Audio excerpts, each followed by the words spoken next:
She stood in the middle of her apartment, purse still slung over one shoulder, badge clipped to her collar like a ghost limb, blinking like maybe if she stayed still long enough. Today wouldn't have happened. Maybe she'd wake up back at her desk with her dual monitors and black coffee, and the comfort of a sprint board that didn't lie.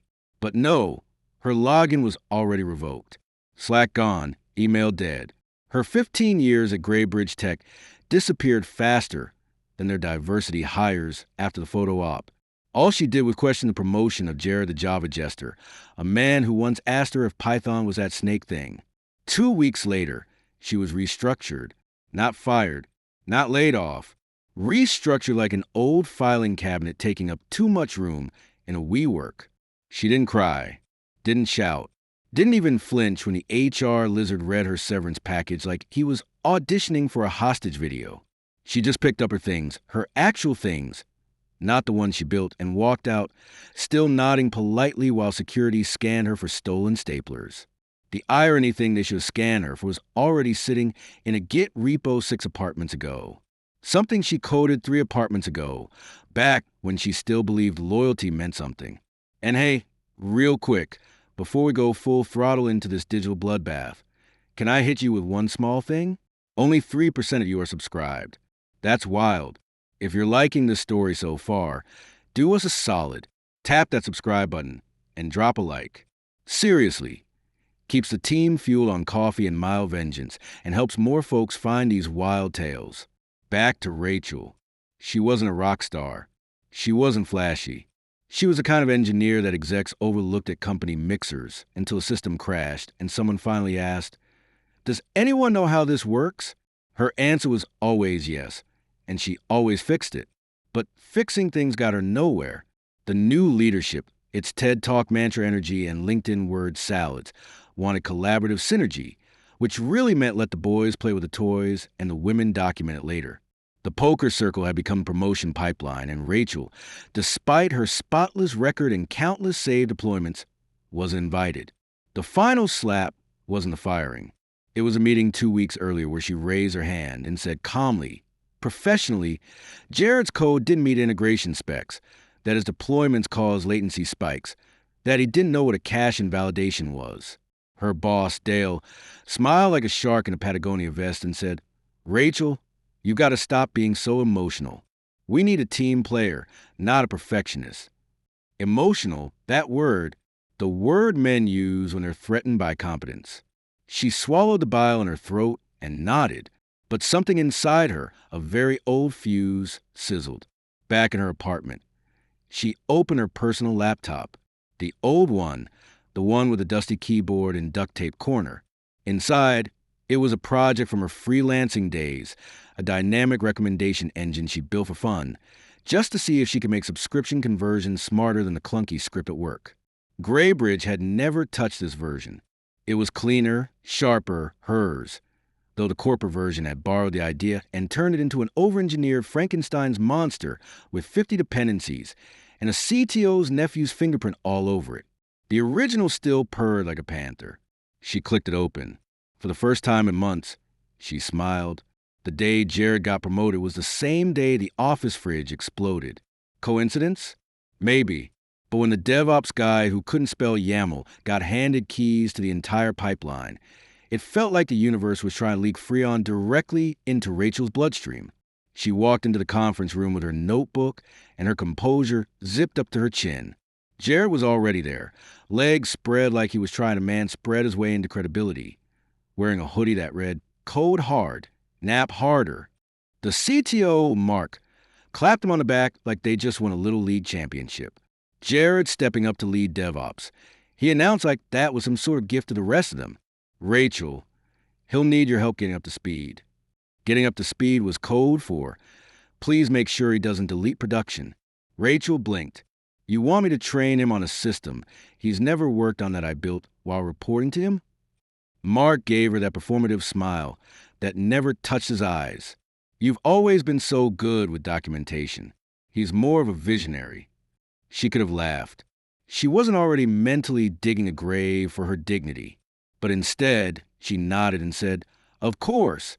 Because that's what you do when you spend 15 years eating your ego for breakfast just to get a seat at the table. And now the table's been flipped to make room for beer pong and incompetence. 2 days later, she asked for a private meeting. Just her and Dale, the VP of engineering, who wore a minimalist smartwatch and talked like he was perpetually pitching a startup. She laid it out calmly, showed him latency graphs, test coverage gaps, code reviews with more red flags than a carnival. Jared wasn't just underqualified. He was a liability. Dale listened, leaned back, and said, "Rachel, this is exactly the kind of negativity we're trying to phase out." She felt her jaw twitch. "I'm pointing out verifiable risks to our system.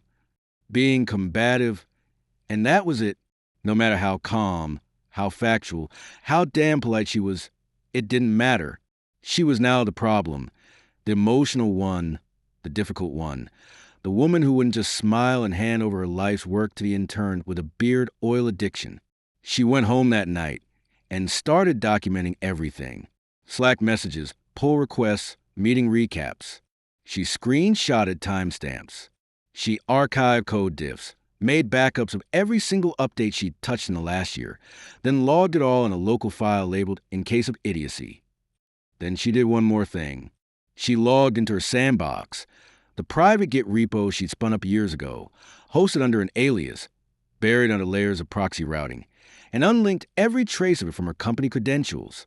She removed any integration tokens. She disabled old SSH keys, wiped metadata that could connect it to the corporate codebase, just in case someone got curious. The irony was that this repo had nothing they could even legally claim. It was built before she ever signed their contracts. Back then, it was just her hobby, a custom modular engine that learned user behavior in real time and adjusted conversion strategies based on predictive retention models. It was elegant, fast, stupidly efficient. It made the corporate version look like someone shoved a Roomba into it with chipper and prayed for analytics. She looked at her laptop and muttered, "Time to dust off the good stuff." Because if they were going to light her career on fire, the least she could do was roast some marshmallows on the wreckage. They didn't even have the decency to lie well. Rachel was halfway through debugging a recursive memory leak Jared accidentally triggered in staging when the Outlook ping hit. Subject: HR meeting. Immediate attendance required. No context. Just an invite dropped on her calendar like a guillotine. The conference room was cold, sterile. HR always picked the ones with no windows, as if natural light might give people hope. Inside sat Gina from HR, face tight with artificial empathy, flanked by Dale, who looked like he'd just come from a TEDx talk about resilience. Gina started reading off a sheet of paper, like she was reciting funeral rites. As part of an ongoing restructuring process to streamline legacy staff and prioritize agile adaptability. Rachel stopped listening after legacy staff. That was the knife. Legacy, like she was a dusty floppy disk they found in the back of a server closet. Dale didn't make eye contact, not once. No severance beyond what the law required. No exit interview. No acknowledgement of the years she spent writing the code they still ran on. Or the weekend she pulled 2 a.m. deployments just to keep client SLAs from tanking. 15 years erased with a 2-paragraph memo and a handshake she didn't return. When security walked at her desk, walked like she was going to pocket the QA team. She didn't cry, didn't slam drawers or throw monitors. She just grabbed her mug, her headphones, a tiny potted succulent with a name tag that read, "Still alive." No one said goodbye. Jared avoided eye contact like she was contagious. The interns whispered behind monitors, eyes wide like they were watching a ghost. Her Slack account was already deactivated by the time she reached the lobby. Outside, the cold hit her like a wall. It was still Chicago, still gray, still full of noise and strangers and hot dog carts and people who didn't know they were walking past a woman who had just lost everything. But Rachel didn't flinch. She went home, kicked off her boots, took off her coat, and then walked straight to the hallway closet. Behind the stack of tax folders and a box labeled DVR cables I'll never use was an old plastic bin. Inside the hard drive, it was heavy, not just physically, emotionally. This thing held the original version, the real one, The engine before the meetings and code reviews and collaboration culture stripped it for parts. She plugged it in. The screen lit up with old file trees, modular behavioral predictors, lightweight data hooks. It was like opening a time capsule sealed by someone who still loved building things before corporate tried to make her a mentor and a team player instead of a damn engineer. She clicked open a script, watched it run in less than half the memory her last team needed. And something inside her clicked, not out of revenge. Not yet. This wasn't about them. Not really. It was about her. Reclaiming the thing they told her was too much, too complex, too emotional, too female. She sat back in her chair, sipping tea that had long gone cold, and whispered to the screen, "Let's remind them who built the damn thing." The first line of code she rewrote felt like tearing down drywall in a childhood home. Rachel sat cross-legged on her worn couch, hair in a lazy knot, hoodie sleeves rolled to her elbows. The only light in the room was a laptop screen casting terminal green across her face. This wasn't work anymore. This was alchemy, turning betrayal into velocity. The code base was dusty but solid. She knew it like muscle memory. The version she'd written years ago for Graybridge got their sanitized hands on it was clean, aggressive, and beautiful. No bloated libraries.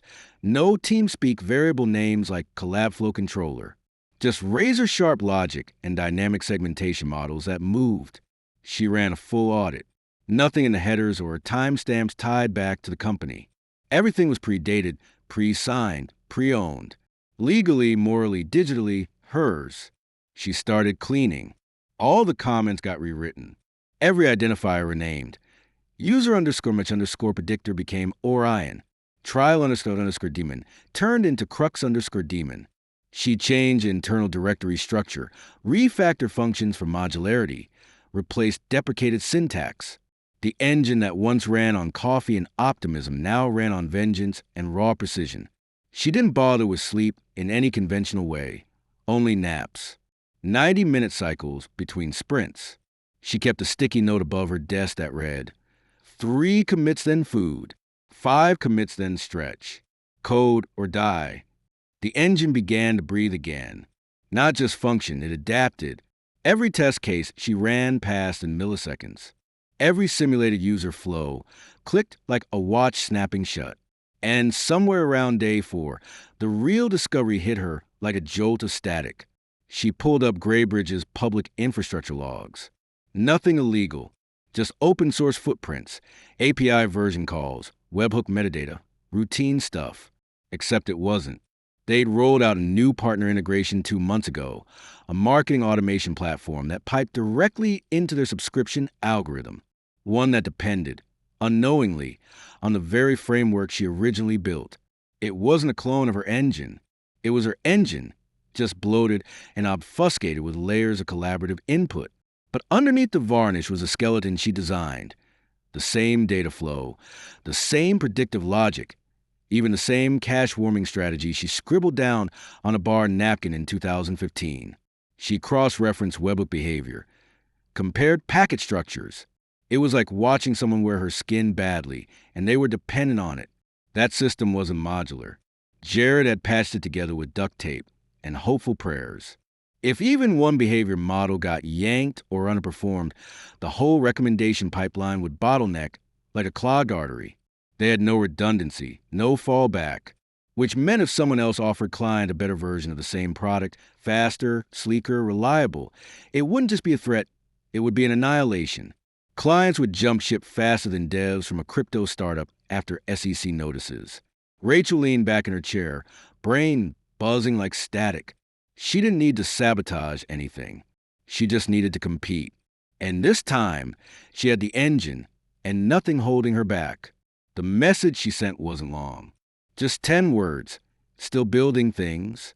Got something real. You still hiring? It took less than 20 minutes for the reply to come through.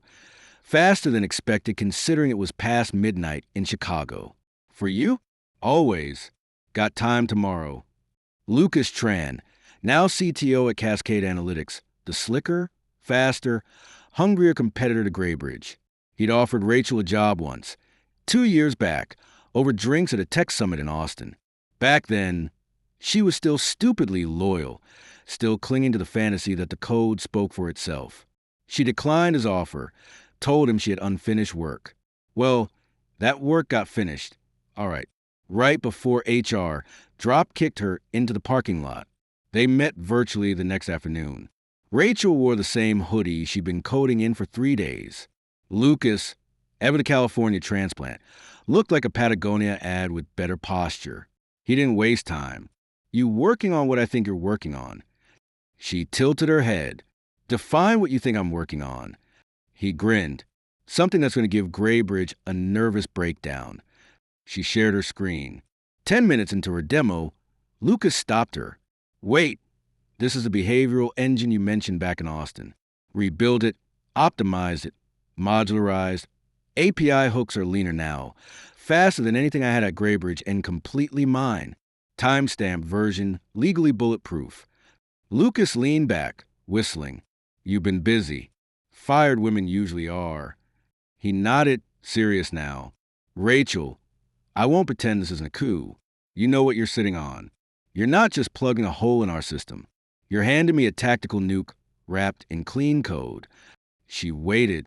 Match your last salary and double your stock options, he said. But that's not what you want. You want autonomy. You want impact. So here's the real offer. Come in as consulting CTO for deployment. Equity on delivery. And if you want a seat after, we'll make one. Rachel didn't smile. She just said, deal, like she was ordering lunch. Across town, Graybridge started sweating. Latency spikes hit their conversion platform during a Tuesday morning traffic surge. At first, just a 2-second lag on recommendation engines. But it rippled. Clients started filing support tickets. Their biggest enterprise customer sent a please advise email with screenshots of blank recommendation slots mid-checkout. Jared naturally blamed third-party APIs, but the CTO knew better. They couldn't admit it out loud, but something in the backbone of their system was bending, not breaking yet, but leaning in a dangerous direction. They didn't know why.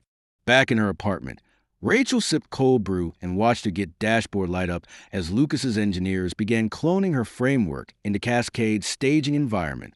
She was no longer fighting to keep her place at a table she helped build.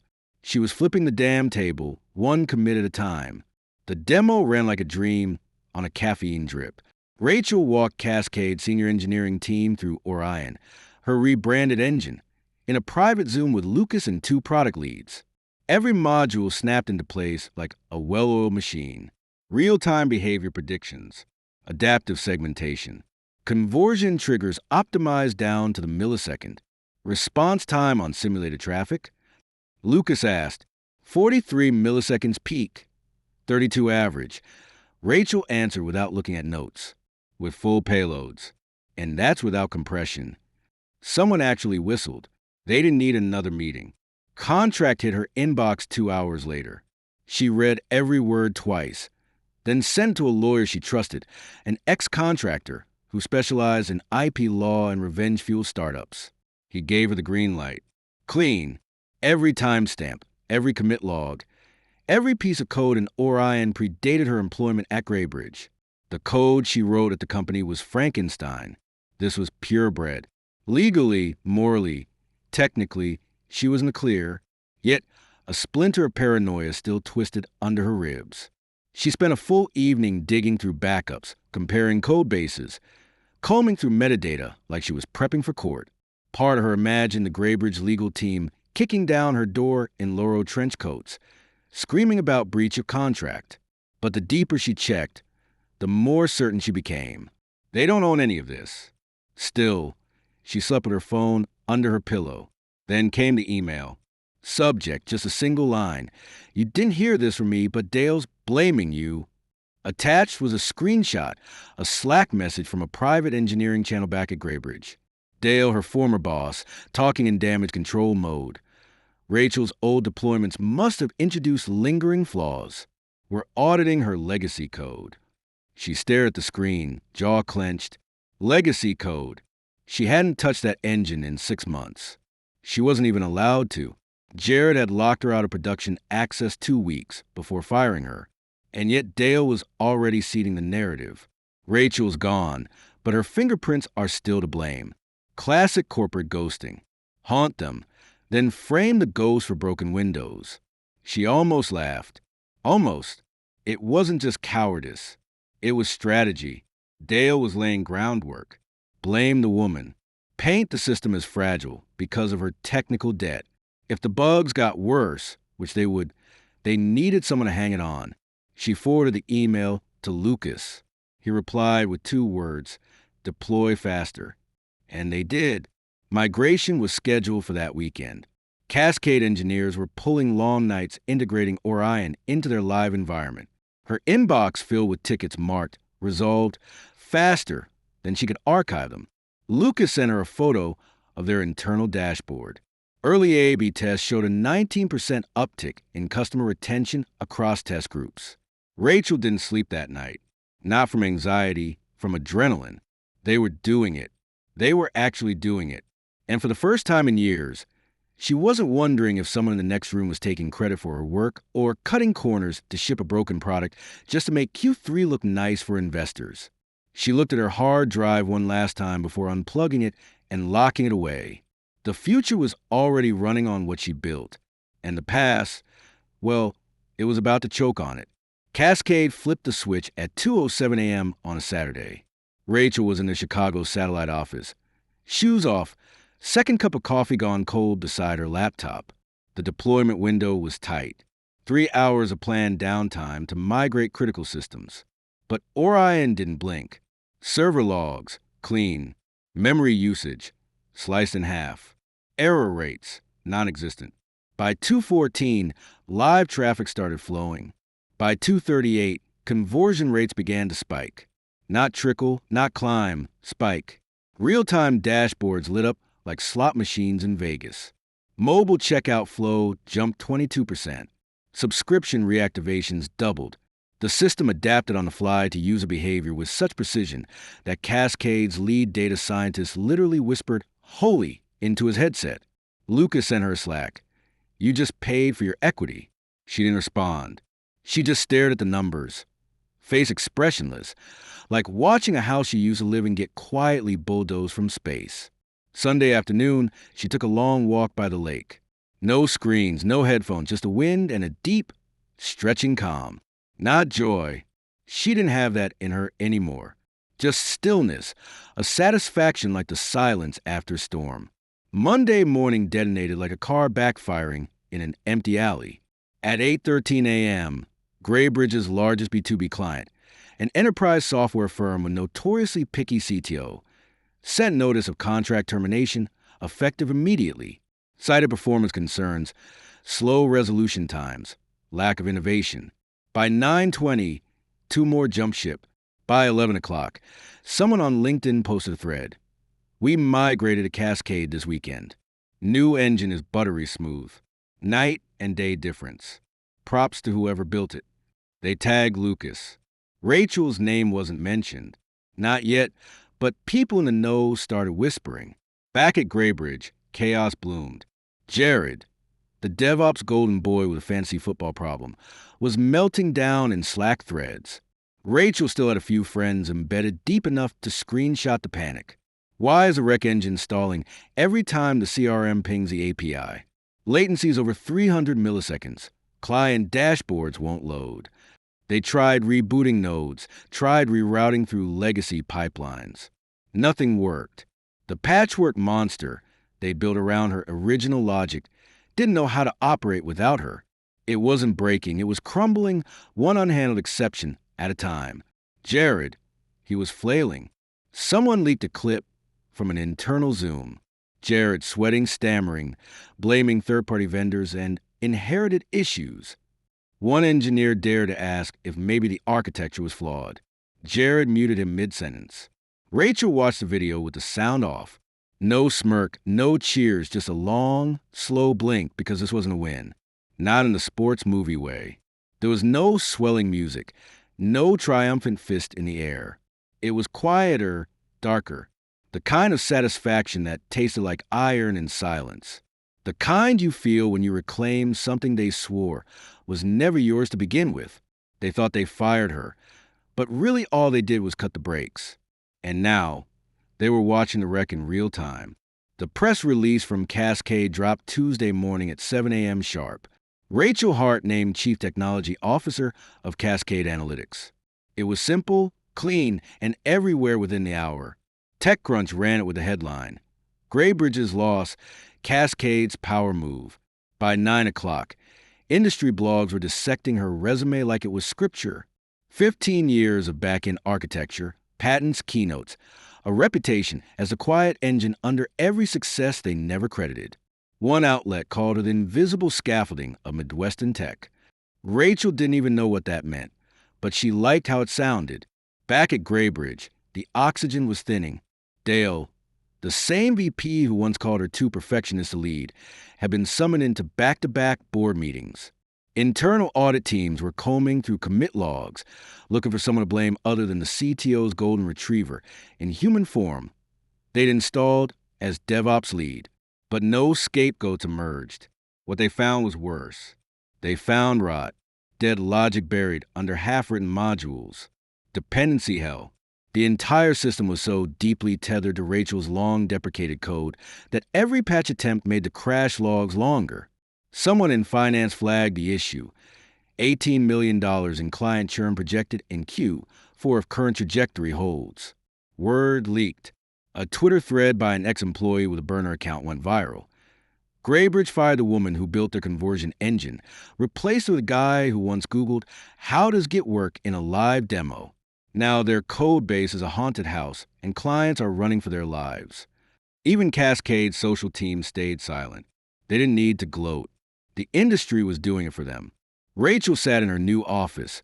Glass walls, standing desk, espresso machine that sounded like a spaceship, and watched the tide turn without lifting a finger. Developers she hadn't spoken to in years sent her DMs. "This is insane. They really let you walk." Her Dale's one more outage away from being sacrificed to shareholders. Then came the LinkedIn notification. "Dale Whitmore has requested to connect with you." She stared at it for a long moment.